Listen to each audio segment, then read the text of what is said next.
Guys, tonight's live is about to be Tycoon and activated.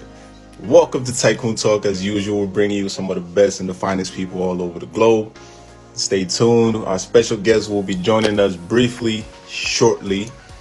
I'm excited. I'm looking forward to this one. Happy Friday, everybody, and to those all around the world. It might be Saturday, so good morning to some of you. Happy Saturday. How we doing? Bonita, what's up? How's everybody doing this evening? Thanks for tuning in and joining us. We'll have our special guest on here shortly, and we're about to get Tycoon talking.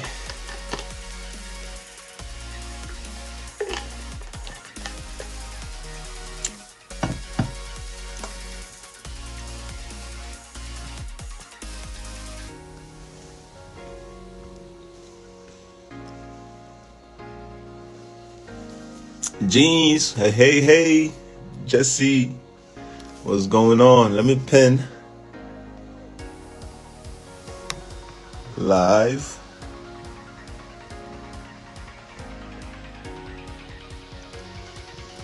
How's everybody doing?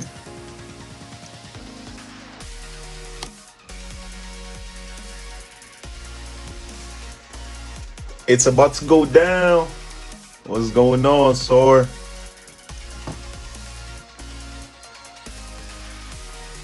Let me pin Soaring to the Stars.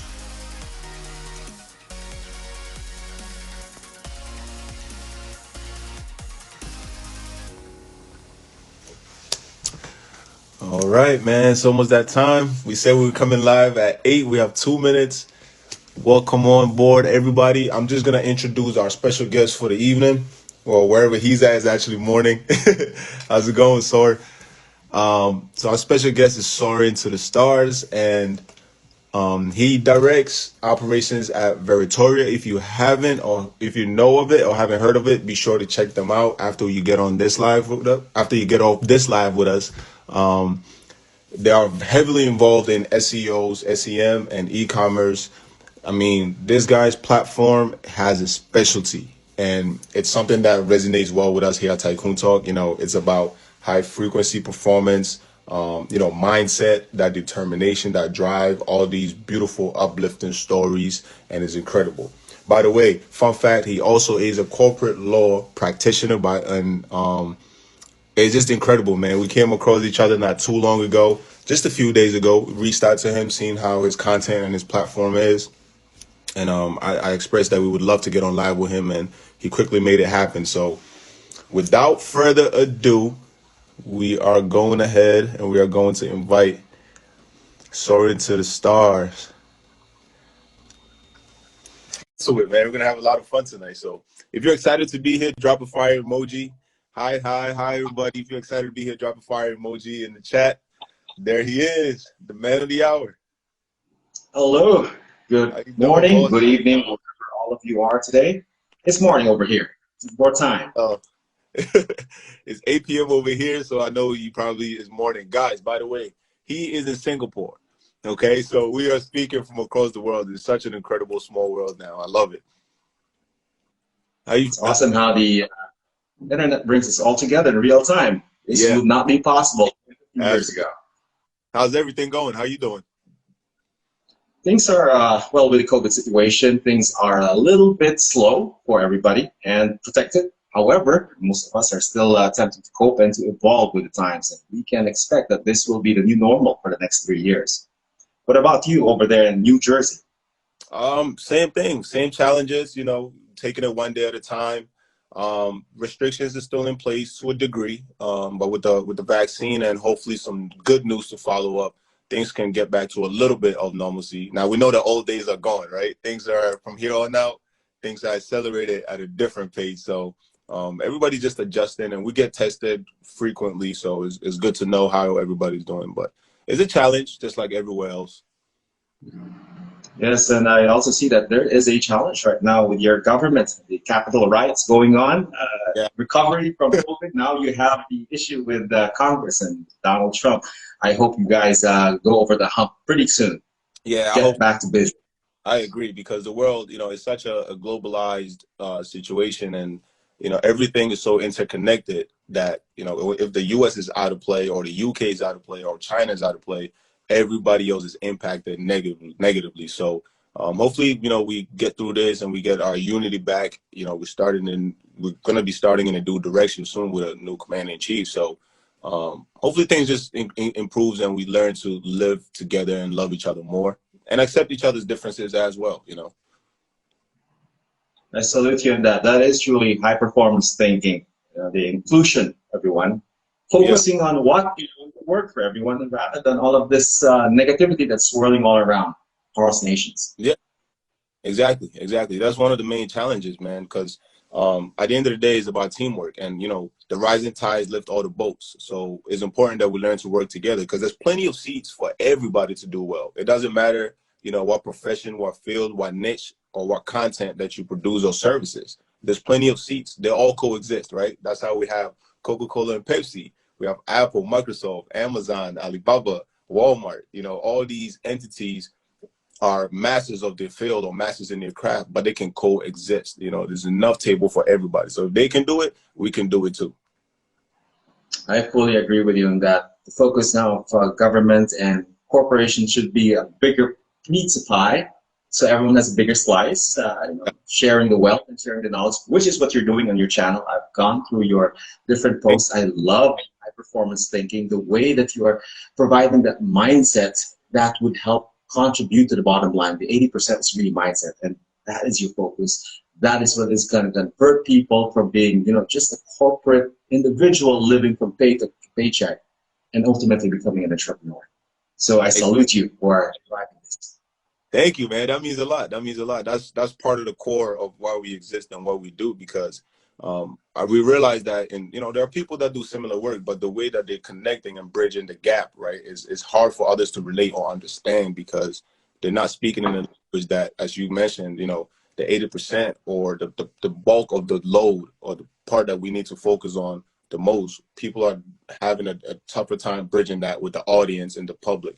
So we emphasize how important that really is, because the other 20%, that's going to come by default, and it's going to be, is a trickle down effect of what that 80% looks like.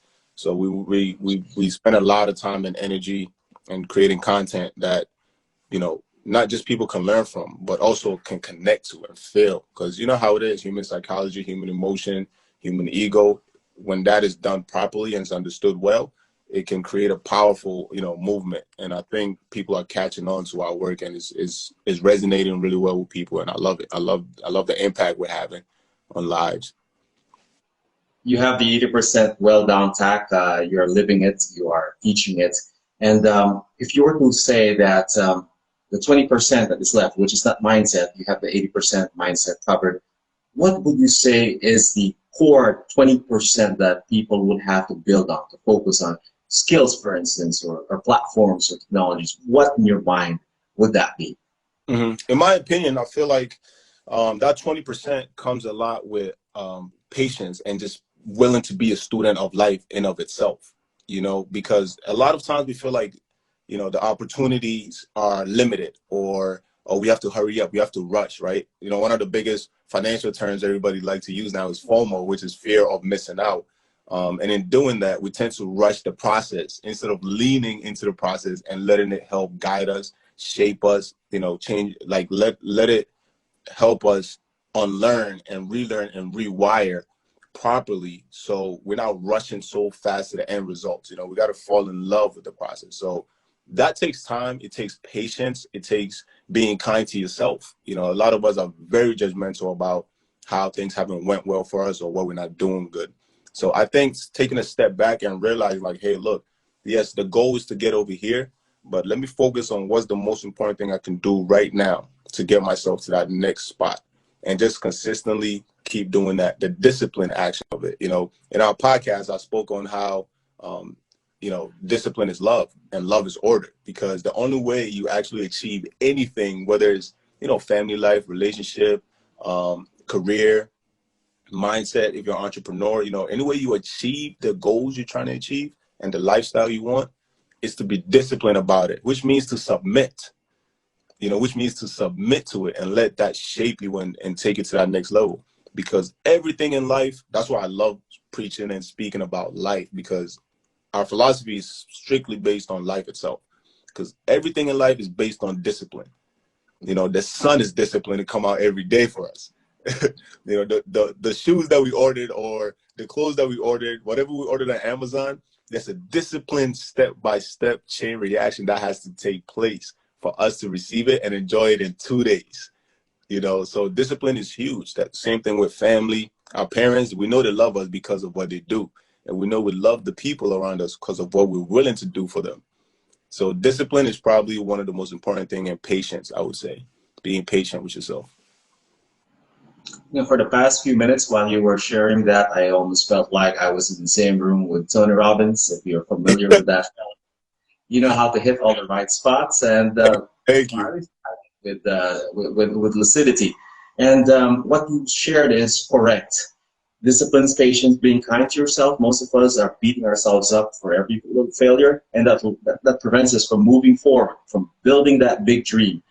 And speaking of big dreams, I think I have this impression from your page as well, from your content, that many of us can be overly large dreams, and the only way that we can get around that really is taking dreams a bite at a time. Same way that we consume an elephant, right? We don't take it all at once. We take it a bite at a time, and ultimately we'll get there.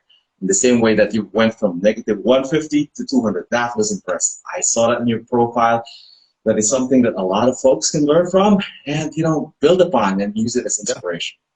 Yeah, I agree. I mean, you know, everybody come from somewhere, so we love speaking on our shortcomings, our mistakes, and lessons, right, that we've learned along the way. And we speak to clients, we speak to people sometimes in life, sometimes online, and they think that they are doing terrible. And I'm like, man, look, you are doing 10 times better than I am. You should pat yourself on the back because where I started from. Oh man, not even the basement. I went through to the ground, like I went beyond the basement. You know what I mean? So it's inspiring for people to see and hear those stories because it's hard. You know, it's extremely difficult trying to climb your way out of a hole like that. And the way we're doing it, how we're sharing it is amazing, man. So I got a question for you myself. Um, with running your business and being involved with your platform and being so connected and with a lot of experience, knowledge, how important would you say investing in yourself and in your business is? To rephrase your question, you want to know how much time do you have to invest in yourself versus. Yeah. I mean, I know this simultaneously they're the same thing because you are your business in a way. So I understand how important is investing your resources, right? So your time, your finances, your tools that are at your disposal. How critical is that to the results that you get in your personal life and business life? I would say that investment in your quality time, in your attitude, is more important than putting all of it into, say, your technology, into your business infrastructure. Because if the person who is driving the vision of the business is rattled, if he's confused, if he doesn't have an idea of where he wants to be in the future, then the end goal will be also rattled and destroyed. So you must spend time identifying your objectives. You must have good interpersonal relationships with your friends, with your colleagues, your partners, because when that is all in place, ultimately that will roll out into your business infrastructure. It will create a culture which is powerful, which is all inclusive, which is also going to be an extension of yourself. So yes, read a lot, look at empowerment books, look at the latest technologies for psychology and interpersonal relationships, while also building your technical skills, which may be SEO, SEM, internet marketing. And right now we can also see that is where a lot of people are going to, because traditional marketing is no longer working.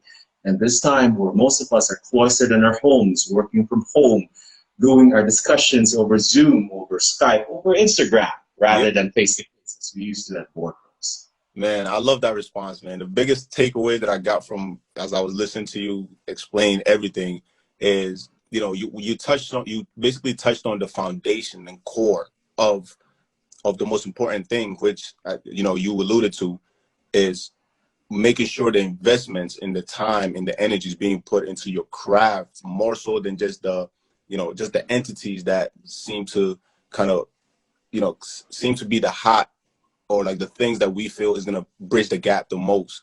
And I completely agree with you on that, because even here at Tycoon Talk, before we started having certain systems in place, so for example like the payment systems, or getting ready to have better equipment, better cameras, better editing, and all these other things, we started as we are, because we wanted to show people like, hey, look, it's not about having the ring light, it's not about having the best camera, it's not about just having the most ads, right? So the SEOs, you're trying to search certain word search, the hashtags, all these other little algorithmic things to help you really get the crowd that you want. It's not more so about that. It's about the core belief that you're sharing with the audience and how you connect to them. So that's why one of our models is people first and progress, because the number one thing, learn how to really communicate and connect with people. And I love the foundations that you mentioned on. I know SEOs is like your specialty. So when I first started, I had zero knowledge and skills on editing, algorithms. I mean, just SEOs. I knew nothing about these optimizing engines, man. So I was frustrated, right? Because I'm like, hey, look, fire content. I mean, this is what the people need. This is what we can connect to. And yet our reach was very small. It wasn't until recently that, as I continue learning, continue studying, that I realized how critical that tool is in the ability of you being discovered, or you ending up on other people's screens so they can see like, hey, look, you exist. So within the last 2-3 months, we've grown rapidly, and a huge testament to the impact that those systems have. What would you think is one of the major mistakes people make when it comes to, let's say, running a platform like you and I, and how they can get discovered more or reach the levels they're trying to reach? You're referring to platforms online, the Yeah. mistakes in platforms online. Hmm.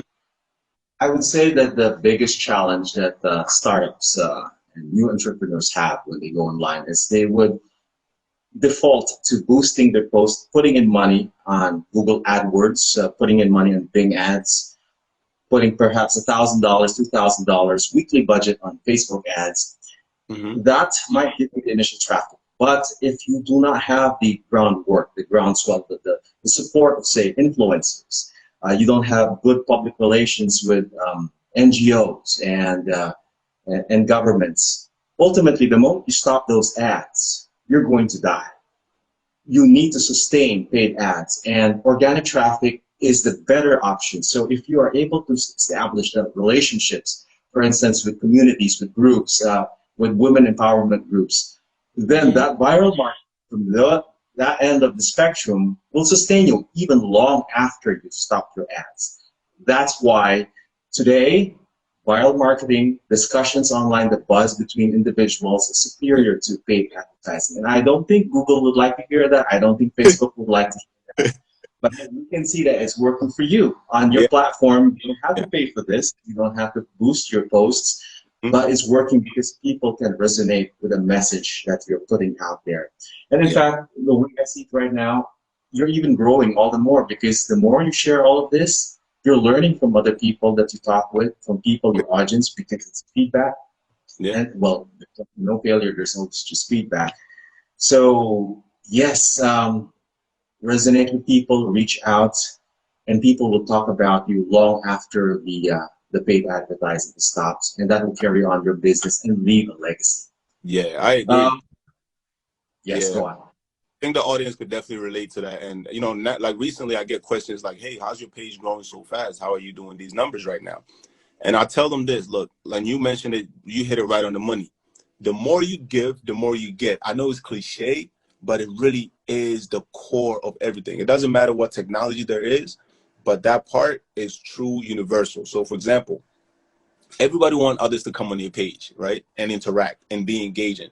But we forget that we need to also go on other people's page and invest in them, in their platform, in what they're doing, and do our due diligence. So some of the things that I started doing within the last 2-3 months was, hey, when somebody comments something, right, I won't reply with just an emoji. I learned that, hey, look, it's better to actually have conversations. Somebody can be like, oh, hey, that's a great post. I'm like, thank you so much for that feedback.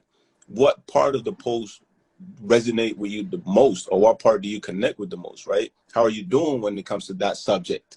And then next thing you know, you're building conversations, you're getting to know people from all over the world, and it's incredible. And then another strategy I use is when people like stuff, I also show love back. I go to their page and I look at what they have going on as well. And that's one of the ways that we discovered each other, because I went on your page and I'm like, oh my gosh, how come I haven't seen him yet? Like, and I'm learning.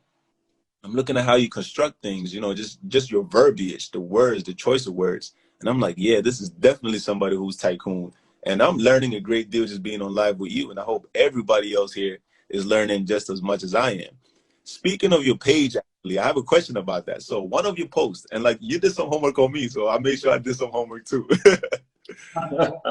Cheers to that. One of your posts, you mentioned the statement on that post was, if you are woke without a new dollar earned, it's time to reevaluate your career, right? And that one stuck out to me because that used to be me. I used to wake up, I just got to go work for the money, right? And I have bills, I have debt. I mean, you put in all the work, but you give it all away. So that stuck out to me verbatim. Now, my question is, what are some of the alternative ways that people can wake up and still generate money, especially in this pandemic? You raised a good point.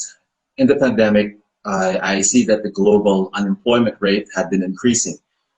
Here in the country, I would say about 10% to 15% have lost their jobs.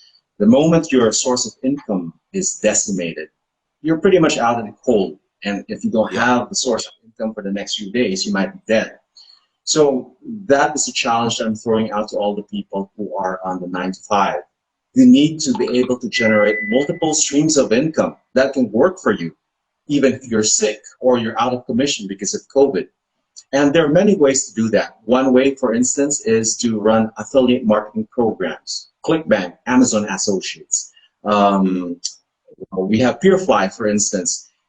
The moment that you have access to those tools and you have systems like videos on YouTube or Instagram, which are running articles on those, you have YouTube videos that are hyping up reviews on what you have on, say, ClickBank, then you would have residual income moving forward, even if you're out of commission. That is a challenge that many of us lawyers also have.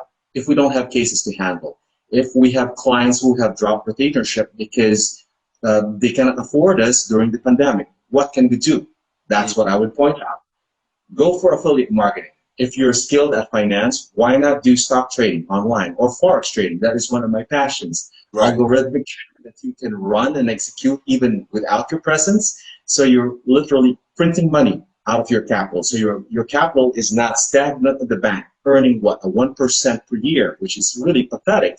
But if you can put it in forex trading, Euro USD, GBP USD, and if you have an algorithm running for you, that will be another side income, which would augment the primary source, which can dry up at any time, like because of a war or a Right. pandemic. Yeah, no, that's beautifully said. I mean, you definitely elaborated and spoke on some good topics that I'm pretty sure the audience and everybody can benefit from. At the end of the day, you can't build a table with one leg, right? Because if once Right. that out, that's it. I mean, it can't even hold anything. So multiple streams of income is important. And 2020 definitely showed the whole world, like, hey, look, we need to prioritize certain things. Okay, we need to realize that, hey, it doesn't matter how much we make, it's how much we keep and how much work for us. So it's important that no matter how much we're making, we need to find other sources for money to work for us without us necessarily working for it, because we're limited.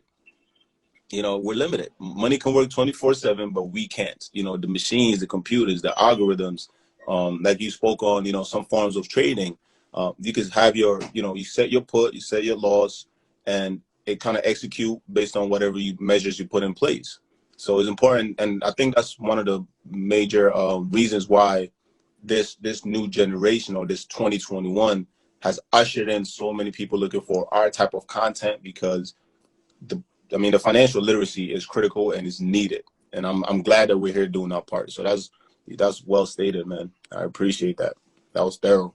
You hit the nail on the head. And one thing people should understand is the problems that everyone saw 2020, it won't have an expiry date on 2020.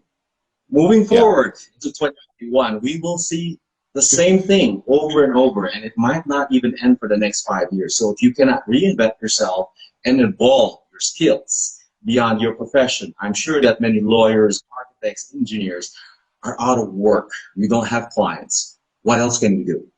And the content that you're providing, your site, that is one call to action, a client call to action to Yeah. improve, to upgrade, just like AI. Yeah. That's awesome, man. That's incredible.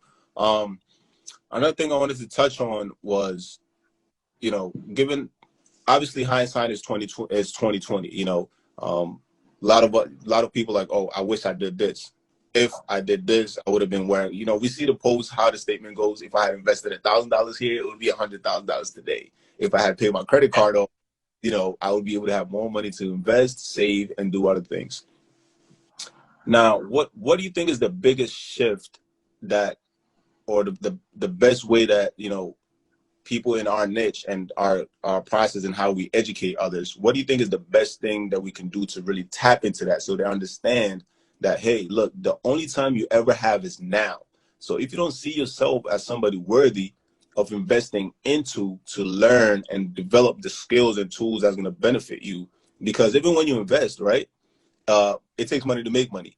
So if you don't see yourself as somebody worthy of developing yourself, going through that tycoon journey, as we call it, how can you make it happen? Because I'm trying to figure out the best way we can touch people and let them understand. At the end of the day, the choice is theirs. We do what we can. The rest is up to them. But what are some of the strategies that we can utilize in helping them understand how time really works? I would say that in part, what you're already doing, conducting these sessions online, will get the message out to the mass market so it will resonate with them, and folks will ultimately realize that life, retirement cannot be built on the 9 to 5. It must Mm, be built on your own effort so that you can determine your end income. Um, Barack Obama, who won the US election several years ago, I'm one of his rabid fans. I know many Americans do not support him, but I've seen the way that he touched people with his speeches and running campaigns, Ask Me Anythings on YouTube, on Reddit. It is what catapulted him to the top of the mind share of people. So running sessions similar to how Barack Obama did, running Ask Me Anythings, AMAs on Reddit, on YouTube, on Instagram, can get the message across. mm. And it will cause people to identify with you and realize, hey, I can be just like that guy who's speaking. I can even be better than it. Why don't I explore it? So I feel right now social media will play a strong role in getting this message across and creating tycoons and legacies and generations of tycoons for the future. Right. Yeah. Like I love the way you put it. It's a culture that we're building. And the beautiful thing about how we operate is we didn't start this business because we wanted to make money. Okay. The money's not. No, So we're gonna be gone, and the money's gonna be here still. You know what I mean? We can't take it with us. So it's much deeper than that. We started this, one reason being that we wish that when we were younger, we had somebody in this position, right, guiding us, teaching us, showing us the ropes, because not all mistakes have to be learned by self. And that's one of the big important reasons why reading is critical, because in a book, you have somebody's whole life experience, and you can capture that in a matter of weeks, and then you can apply that. So you're literally bending time. Okay. And that's why I love recommending books. And I know sometimes it's hard because not everybody comes from a background where, you know, that type of education, or just the perception, how we're raised or bred, is different, but it's so important to our development. Okay. So the culture that we're building is literally about all the subjects and topics that we're speaking on. And I love the fact that we're doing well, is resonating with people. And that's something that you already have in the fabric of your work and your page. I mean, the second I went on your page, I'm like, first of all, I looked at your bio, right? So I looked at your bio and I'm like, you have the, this percentage is procrastination. Boom. This percentage. I'm like, man, that's it. I mean, it's so simple, straight to the point, but it's so deep and it explains itself. And it just captured me, and it led me to just discover more about the page, and which led me to reach out to you. Now, you know, your page have done well. You've been very successful in your ventures and your life and your business, and now you're sharing a plethora of wealth and knowledge as well. So, my question to you is, what has going through that journey, right? The process from start to, obviously it's never an ending process, but from start to where you're at now, what been your biggest challenge? The biggest challenge would be building that network. It was difficult back in the day, say 2005 to 2010. We Mm-hmm. had Yahoo back in the day and Internet Explorer. Reaching out to people was difficult. We now have social media. It started with MySpace. I'm sure that you had that profile, which Yeah, stars and twinkles yeah, I had and to. whistles, which we would cringe right now if people saw. But when social media started to develop, that's when we were able to create these virtual networks online, do business with people across the world, talk with them, share knowledge, and it radically leveled the landscape. It made things a lot easier. So I would say the biggest challenge back in the day was lack of access to people, lack of access to networks. But now with what we can do, we can have virtual conferences, we can have virtual dealings, we can have virtual trading online with other people. It creates what is the most important, the network of hive minds, minds that are resonating along the same vision, that are looking towards the same goal. And ultimately, you are creating a powerhouse of individuals who are replicating your own skills and who are also teaching you back. So I would say that that challenge no longer exists. For as long as we have the internet, we have social media, we can duplicate our efforts through other people, and of course we would also be rewarded by learning from what others point out to us might be our mistakes, might be our follies, or might be our stumbling blocks. So I'm really glad that I met you and that we have the same mindset and that we can pass it on to other people and create further networks with these people, and they will be gold mines to us and we will be gold mines to them as well. Absolutely, absolutely. That's what it boils down to. It's about problem solving, and that's what entrepreneurship or business really is. I tell people all the time, Yeah. if you get into business or you start a business just because you want to make money, you have to revisit your why and restudy that part and take it to a much deeper level, because it is extremely challenging and demanding. Whether you have all the resources or not is demanding. So you have to be extremely passionate about what you're doing. Otherwise, you will quit, because I mean, there are days where you go the whole day and you haven't eaten. You're like, oh my gosh, I didn't eat yet. I didn't drink water. I gotta, So it requires a lot. And one of the biggest meaning to life that I have come to believe is that it's about contribution. It's about contributing to life itself, to others, right? The act of service. So that's where a lot of our philosophies come from in studying life. I'm gonna put. You guys, everybody in here, feel free to ask questions at any moment. This is actually like my fourth time coming on live, so bear with me. I'm still learning how to operate it. The beautiful thing is I am a student of life, so I constantly learn. I have great ears, and feedback has been phenomenal. So I think, to answer that same question from my end, the biggest challenge is, man, it's a lot of challenges, honestly, because it's a roller coaster ride. It's insane. But the biggest challenge that I have found has never been what most people actually have a challenge with. So a lot of people have a challenge with discipline, with sacrifice, with this a certain type of mentality that's going to allow you to really scale and move different. My main challenge have always been the fact that there are certain things that I'm great at, right? And there's a lot of things that I'm not good at. For example, I am great at working with people. I am great at talking and connecting with people. I'm terrible when it comes to like marketing and when it comes to marketing, videography, and the other elements that can bring a lot of makeup or decoration to really finish off the piece so it connects to the people the most. So I think that has been my biggest challenge, and I learned to outsource. I learned that, hey, look, you can't be a master at everything. So, for example, like Warren Buffett said, the best way to figure out where to focus and how to move or streamline is make a list from 1 to 10, 1 to 20. Put them the one being number one priority, 10 being the least priority. Cancel out like 4 to 10, and just focus on 1 to 3. So I learned and I implemented that. We have a question in here, so I'm gonna pin it, and you can take it away. You can answer her question for her. Professor Addy, can you go over? Can you go over Go ahead. additional streams of income? Okay, before I answer that, I'd just like to emphasize as well what you mentioned on the word outsource. That's key. If you can outsource non-essential tasks to other individuals, you're very similar to Timothy Ferris, who wrote the 4-Hour Work Week almost 20 years ago. If you can outsource the non-essential tasks to virtual assistants, to virtual workers, you can focus on what truly matters. And that is strategizing on your next product, your next launch, which will lead to multiple streams of income. And outsourcing can also include the product itself. And that's what I'll go into now for the additional streams of income. If you want to be a master salesperson online without having to own anything at all, I would recommend Alibaba, AliExpress.com. This is a network of most of the largest wholesalers in China.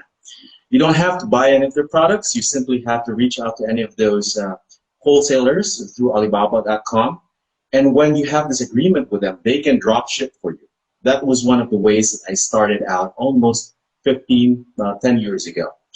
So for instance, back in the day, 2005, one thing that really worked so well was the slimming machines, radio frequency, ultrasonic cavitation. I reached out to suppliers in China. I said, okay, if you can do this for me, ship it for me in my name, for my client, we got a deal. I then set up Amazon stores. Then I set up some websites. And I even set up a MySpace account that would be selling all of these products. It looked like they came from me, but they didn't. They came from China, shipped in my name.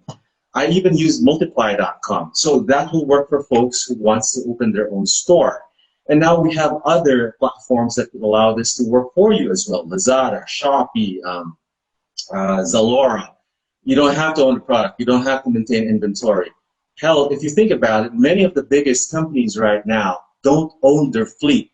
Does Grab or Uber own their fleet? No, they don't. Does Amazon really own their products? No, they don't. They are really just acting as the middleman. So act as the middleman.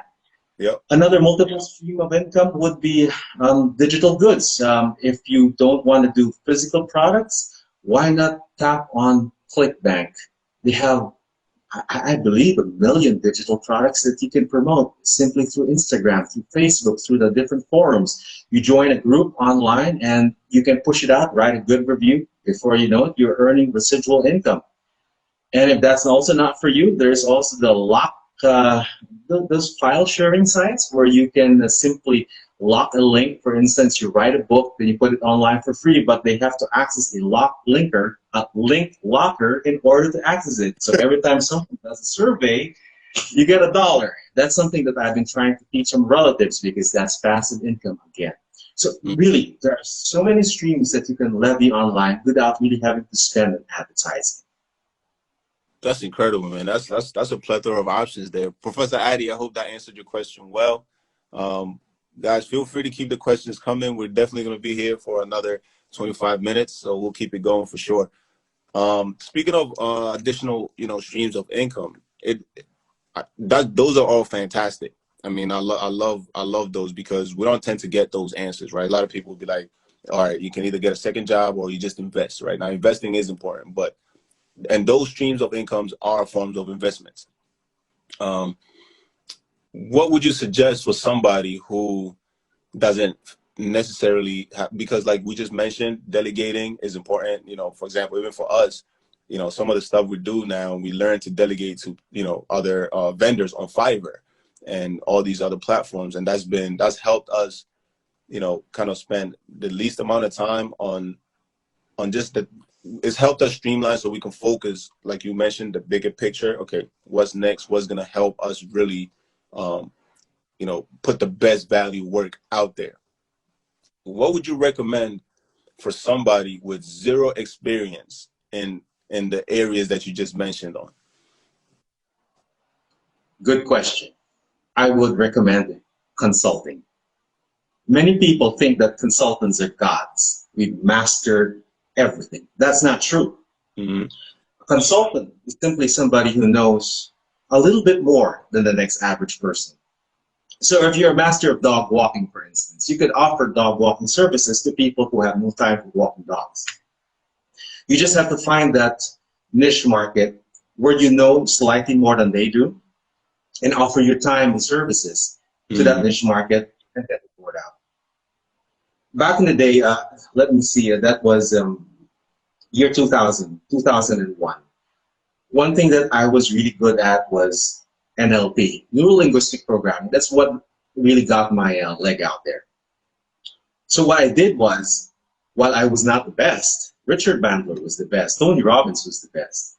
I repackaged myself as someone who's an expert on NLP, and then I started running courses, charging people $700 for one-on-one courses running for, what, 2 weeks. I also ran mass market courses back in the day at about $50 a head for the big market at large. So that's something that individuals who have absolutely no technical skill can do. Consulting work. Mm-hmm. You just find out what your core strength at the moment is and throw it out there. And now social media would let you easily do Yeah. that without having to spend for it. I agree. I agree with that heavily. I mean, we're living proof of it. You know, like last year we didn't monetize anything at all because, you know, like you said, foundation. We wanted to build relationships with everybody, build trust, you know, be relatable, provide the value and knowledge and invest in them first. So that way, when it's time for them to actually pay for the quality services still, that goes beyond just what we're putting out there. Then they already know and have a bond with us and they can trust us that they're, you know, their finance and just their mentality, their skills, their habits is at the right place. So that is definitely key. Again, we didn't start monetizing until basically this year. And, you know, you mentioned that, you know, a consultant is somebody who just knows more than the average individual. And that is true. It's somebody who has spent a little bit more time, right? Has had a little bit more experience in a certain area so they can provide some assistance and direction. And since we started monetizing things, I mean, we're doing well. It could always be better, of course, on every level. But it's been incredible to see how much people really need the services, you know. And a lot of times people feel like they're not good enough to do something, or, you know, that fear, you know, what are people going to think about me if I just put you know, information out there?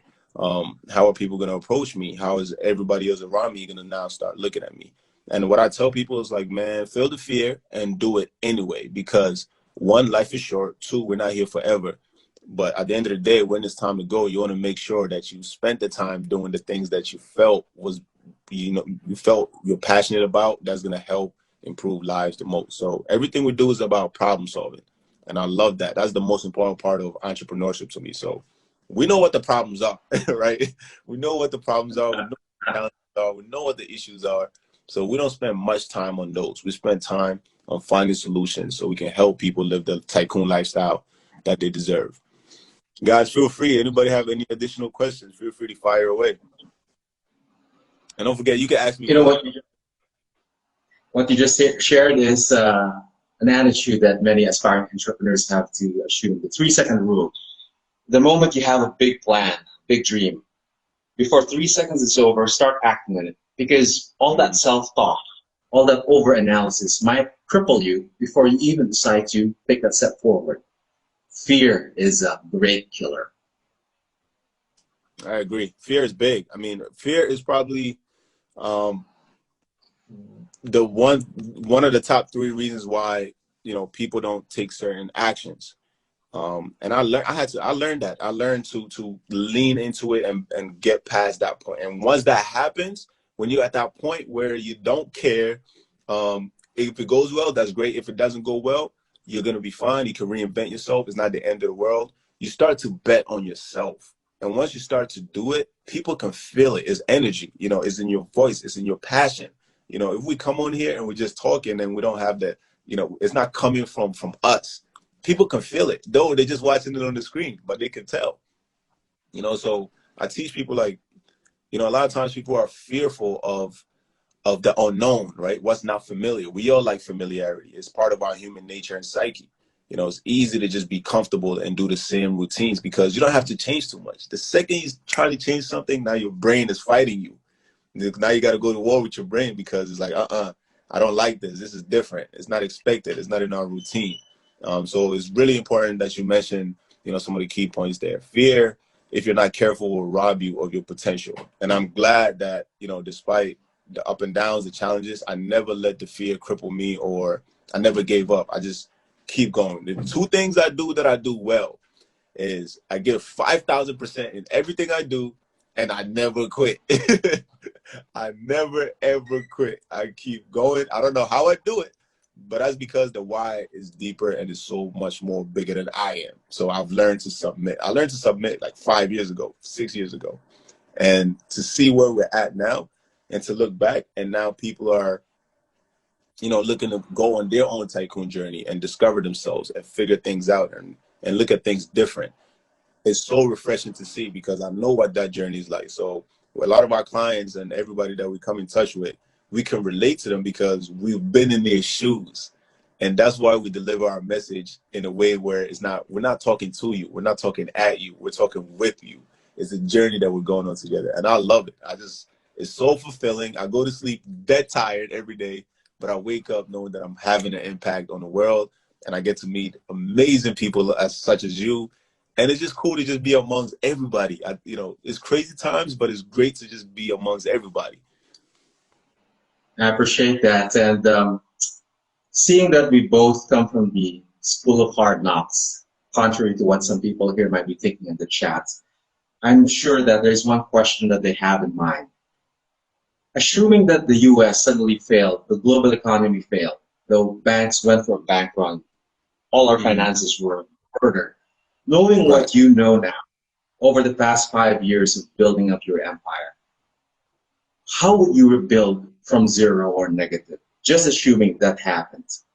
hmm Well, the beautiful thing is once you know something, you can't unknow it, right? And once you go through something, you can't just forget it. So it gives you blueprints, the foundation to actually put it back together. So that's why some people can fail. They can start over and still get back up top because the process is literally your teacher, and that's what life is. So it teaches you. If you've been at the bottom, being at the bottom don't scare you because you live there. I mean, that's your home. Yes. You know, so if you've been at the bottom and it doesn't scare you because you know what it takes, you know the grind, you know the long hours, the uncertainty, the rise and falls of the happy days, and you might get a good news, this thing went really well, then the next thing, oh, this one went terrible.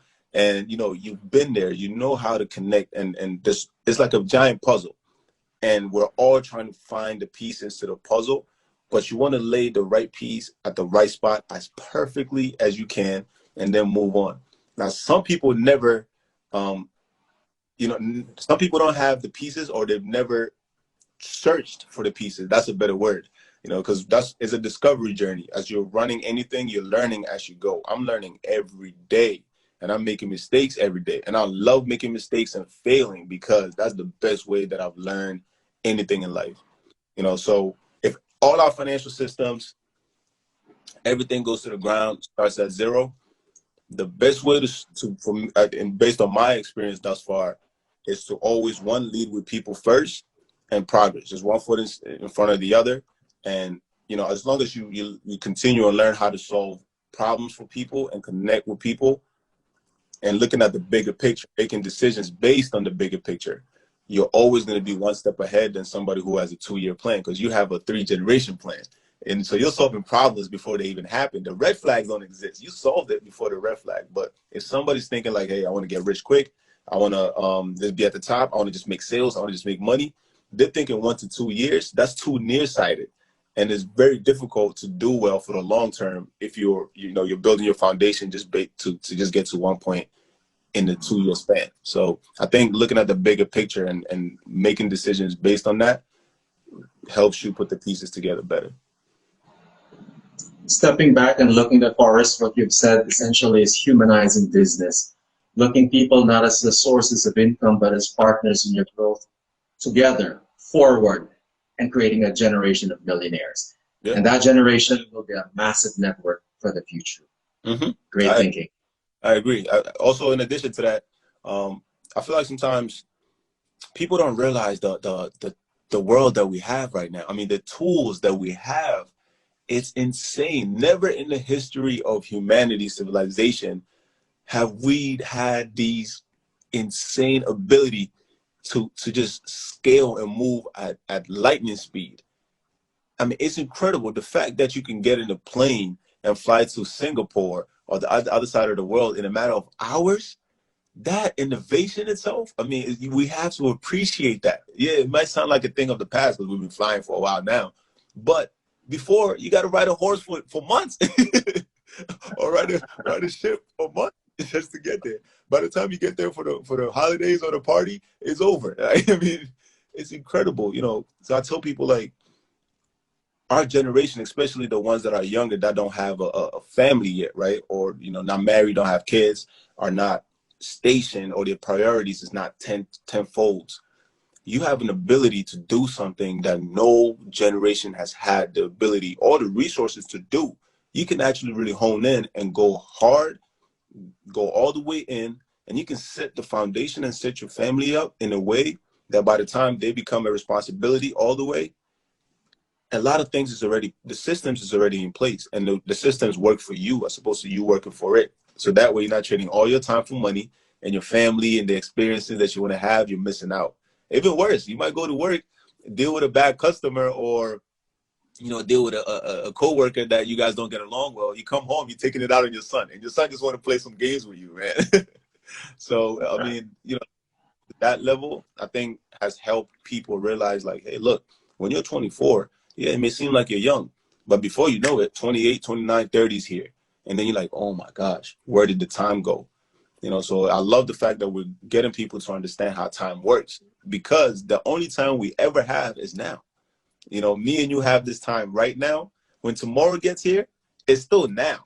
You know, so like the past is in our memory, which is beautiful because we need those things, experiences. That's human nature. It helps us avoid danger, right? I mean, it's innate. And the future is not here yet, because at the end of the day, the future is always in our head, and we're always planning and working towards it. But last year, guess what? 2021 is here. It's now. When 2022 come around, it's not a new year. The time is continuous. It's still now. So to learn and teach people to do things in the now is what's going to benefit them a great deal. You know, you have a post on your wall that states, with all the technology at hand, we can choose either to use it for entertainment, Netflix, for instance, or you can use it to generate the multiple streams of income. Yeah. What you said just right now is something that people have to reevaluate in the now, and leveraging all this awesome technology for their own self-improvement or for mere self-gratification. Cell phone that we have on hand is worth the power of 10 Cray computers from 1975. And we don't realize it, but we can all be Hollywood producers with our cell phones right now, without having to spend on gigantic equipment, expensive cameras. We can be producing content that would be self-sustaining, that will be generating clicks, revenue share from Google, from advertising. But folks don't realize that we're too busy just looking at Facebook and scrolling through the latest tabloid news, which is not a productive use of our time. I agree. I agree. Yeah, there's definitely a balance. You know, there's a healthy balance, but for the majority of the people, right? Because your investments is what you spend your time on, what you consume, what you eat, what you feed yourself, how you utilize your time, how do you utilize your financial resources. So, you know, one of my posts a week or two back, I mentioned how if, you know, the life you're living now, if you're not happy with that, reevaluate. That's the word you use, and we like to use that word often. Reevaluate your decision making for the last 5 years, because the life you're living now is a result of those investments. So if that is not aligned with your values, your goals, what you're about, it's time to really reevaluate and change some of these things now. I mean, the phone is incredible. It's Pandora's box. If you don't know something, you can Google it, you can YouTube it, and you get the answer, you know. So it's a tool. Now, yeah, we can enjoy entertainment at leisure and balance out, recharge. That's a beautiful thing. It's designed for that also. But the majority of us are not using it in a way that's going to help us design the life that we want to live. You know, we use it as an escape, from reality. But sooner or later, reality is always catching up. So you're either evolving and becoming Tycoon, or you're just gonna be in that circle and that rat race, which is normal equals broke, right? Average doesn't really mean progression, and most people don't want that. So a lot of people get frustrated. You know, they're like, well, why am I not getting these results? Well, that's another reason why you're not getting these results, because you're trying to pick the fruit that you haven't sown or watered and nurtured for it to grow, for you to pick that fruit. So a lot of things, we have to do a lot of rewiring and reevaluating how we spend our time. So it's great that you mentioned that. That's powerful. What's the first step I in think, dropship? You got a question in there. okay. The first step in drop shipping is to first identify what is your passion, because you cannot sell something that you do not like. I don't think any of us here would like to sell drugs, for instance, or pharmaceuticals. You have to know what you would like to talk about, to rave over, because the moment you identify it, it'll be a game. Then when you have that down pat, you go to Alibaba.com or you go to AliExpress, where all the best wholesalers in the world, in fact, they even produce Italian goods for the Italian manufacturers in China. You reach out to the manufacturer that produces the products that are sold at a good wholesale price. You negotiate with them. They won't even sell it to you. You just have an agreement that they will drop ship for you. Once you have that down in writing, you set up your online store. It can be a Facebook group. It can be a Twitter group. It can even be an Instagram group or a forum group. Once you have that out, you put in all the photos with the permission, of course, of the manufacturer, and then you promote. You set up your PayPal or your payment gateway. That should be your next step. Then everything will be automated from there. When orders come in, you simply forward the order to the manufacturer. You collect the funds. You transfer the funds to the manufacturer from your client. You will never even spend a dime, unless, of course, you're going to be spending for graphic design for your business. Yeah. Now, the question that both of us would probably throw out to everybody here who's listening to us, what is stopping you from doing all this? What stops you from taking that action right now? Well, we have this cliche, patience is rewarding to a person. All things comes to those who wait. Waiting too long is going to cripple you. At a certain point of time, you'll be 60 or 70 and you've waited and waited for that savior. But the savior never came, because the savior is you. You Yeah. have to make that decision now. Yeah. What stops you? Yeah. You're responsible. Yeah. You're responsible. That's big. That's big. Um, you know, what if even in drop shipping and in that area, I had a little bit of experience in there as we were kicking off our apparel section of the business. And, you know, I was doing a lot of research, a lot of homework. And, you know, like you mentioned, there are groups and people in wholesales and sections where you don't even have to see or touch anything. Like, they handle the operation from start to finish. It's incredible. The only reason why I didn't go that route was simply because, just volume wise, we're not at that point where the volume and everything will make a lot of sense for us to, you know, fully just dish it off that way. And at the end of the day, we're a service business. We're not a clothing brand either, too. So we wanted to make sure people understand that, and therefore our apparel and our hoodies